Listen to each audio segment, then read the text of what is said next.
সূরা ইখলাস কখন পাঠ করলে সাথে সাথে ফলাফল পাবেন, ভালো করে বুঝেন।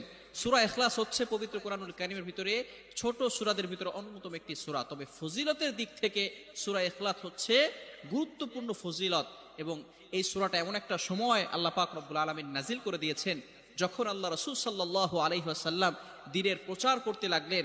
এমন সময় আল্লাহ পাক রব্বুল আলামিন এক আল্লাহর দাওয়াত দিতে লাগলেন।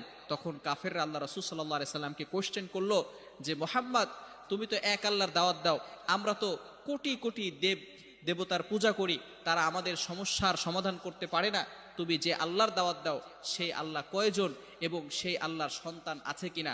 সাথে সাথে আল্লাহ পাক রব্বুল আলামিন এই কাফেরদের প্রশ্নের উত্তরে আল্লাহ রাসূল সাল্লাল্লাহু আলাইহি সাল্লামের কাছে এই সূরাটি নাজিল করলেন, কুল হুয়াল্লাহু আহাদ আল্লাহুস সামাদ লাম ইয়ালিদ ওয়া লাম ইউলাদ ওয়া লাম ইয়াকুল লাহু কুফুয়ান আহাদ। আল্লাহ পাক রব্বুল আলামিন এক, অদ্বিতীয়, এবং আল্লাহ পাক